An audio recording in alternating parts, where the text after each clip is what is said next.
me from Meridian. He may even be in the room today. And you know, the first question I was asked was, well, the first thing he said to me was, well, Nigel, congratulations. And that was how I knew it wasn't the BBC asking the questions. And I said, well, isn't it ironic, you know, that I'm being voted into a parliament that I condemn under an electoral system that I'm deeply sceptical about? And look, oh, by the way, the second question he asked me, great question, and it's my best ever answer. He said, Nigel, you're off to Brussels, you'll be on Eurostar next week. When you get to your office, there'll be a never-ending list of invitations to lunches, dinners, parties, champagne receptions. Do you, he said, think that you'll become corrupted by the lifestyle? And I replied, live on air, my first ever proper live interview. I said, no, I've always lived like that. And I think that still is the best answer I've ever given. Matt, let's be honest about it.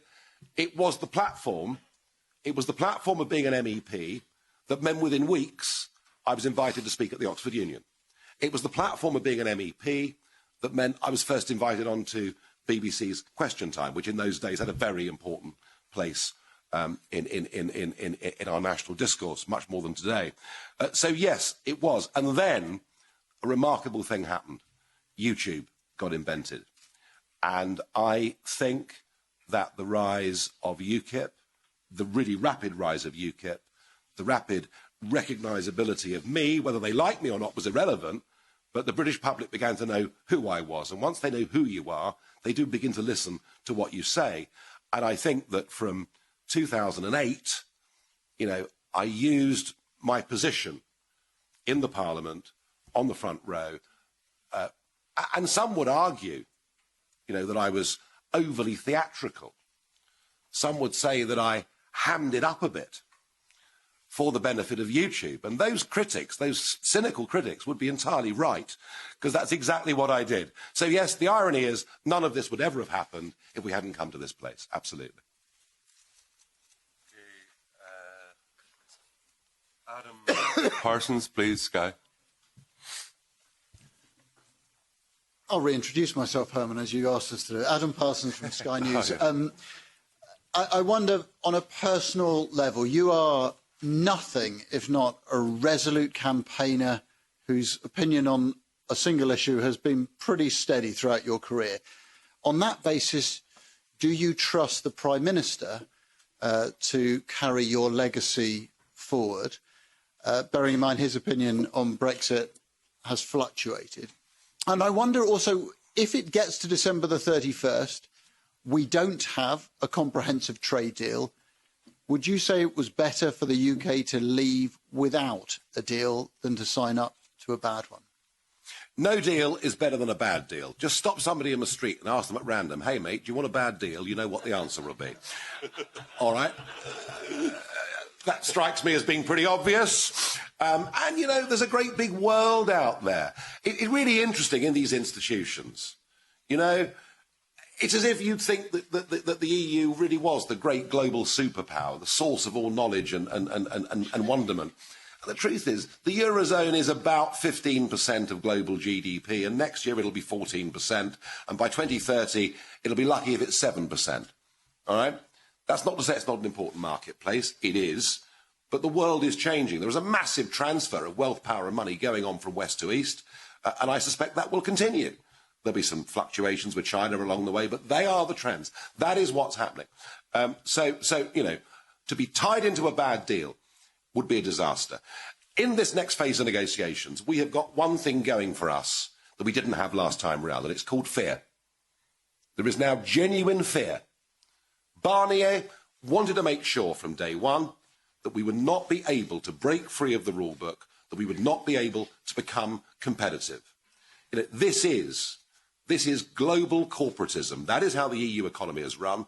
That is why the big businesses support it. That is why it's good for big businesses, but a nightmare for most small and medium-sized businesses. We've moved a long way away from a model that has anything to do with capitalism, because by its very nature of the attempt to impose a level playing field, the European single market is anti-competitive. Anti-competitive within, and it protects itself from the rest of the world by using tariff barriers. It's become quite the opposite thing to what my mum and dad thought they were voting for in that referendum back in 1975. And, you know, you can see it already with Merkel and many others. They are terrified of us becoming a competitor, you know, a neighbouring competitor. And that is exactly what we need to be. I remember shortly after the referendum in Strasbourg, there was a German MEP, he was elected originally for AfD, called Hans-Olaf Henkel. And he'd been the former boss of the German equivalent of the CBI.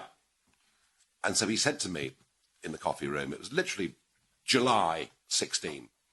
So, Nigel, you know, what are you going to do now? What is the UK going to do now with Brexit? I said, what we're going to do is leave the single market rulebook, leave the customs union. I said, we're going to become more competitive than you. He said, but you can't do that. If you do that, Germany will have to leave. I said, I know, that's the point, really, isn't it? So we want to become competitive. Look, on Boris, look, yeah, you know, I'm a conviction politician. You know, I gave up a career in business and a relatively normal life to come and do this because I believe this was the great historic issue of our times. And I didn't, frankly, see people on the backbenches of the Conservative and Labour parties who I thought really had the guts to follow it through. Boris, of course, and some in the room will have known him when he was here, you know, back in the 90s. Boris was sort of sceptical about bananas and things like that. But had always been very much taken the establishment position that, you know, it's not perfect, but hey, we should be there. And you can say he joined the Brexit campaign at 5 minutes to midnight, but thank goodness he did, because he made a big difference in that referendum. We could not have won it. UKIP, if UKIP had led that campaign, I think we'd have got 42%. And if UKIP hadn't existed, there never would have been a referendum, and millions would not have understood the arguments. But to get it over the line, we needed people like Boris, and we needed people like Kate Hoey, Gisela Stewart. We needed that broader church. And fear, I'm going to return to fear. Mrs May's popularity held up for a remarkably long period of time. It was only on the morning of the 30th of March when the country woke up to realise that despite 108 public pledges that we would leave on March the 29th, that we hadn't, and her popularity fell off a cliff. Boris is conscious that a lot of his support has actually been lent to him by voters who do not instinctively feel the Conservative Party is theirs. If he starts to break trust with the promises that he's made, his support will fall off a cliff. Now, you may say that doesn't matter, because he's got a parliamentary majority, well, if you add in Sinn Féin, over 80, all right? But actually, to him, it does matter. So the reason that I'm vaguely optimistic is because I think he knows his legacy depends on keeping those promises. He may have broken, over the years, a lot of political promises. He might have even broken a few personal promises. But the real point here is he has to deliver on this or he's in trouble. And we'll make sure that he knows that we haven't gone away. If he makes a mess of this, we'll be back giving him a very hard time. Okay, I'm going to take this young man here is itching to ask a question all day. This is going to be the last question, and after that, please, if they can keep a line out so we can actually physically get out the room. Otherwise, we do a runner out the back. Without paying the bill. Okay. Your good self, please. Thank you. Nelson Jetten, I work for France 5 French television. Mr. Farage, this is your last press conference, so I'm trying to make you say what you probably never said since your election in 1999. Would you concede that EU hasn't been just a bad story for the UK, and what is the best thing the EU brought to the UK? I'm going to return to what I said earlier. I saw the true face of the European Union in 2005. I saw the French vote against the Constitution. I saw the Dutch vote against the Constitution. I saw these institutions. I remember Barroso saying, when people voted no, they didn't really mean it. Really? And I saw these institutions completely ignore the will of the people, break their own rule book, reimpose the Constitution as the Lisbon Treaty without conceding a single power. And when one country had a referendum and rejected it, then crushing them the second time round. And I have felt from that moment on that this is an anti-democratic, bad structure. And now that I see it with expansionist ambitions, military ambitions, far from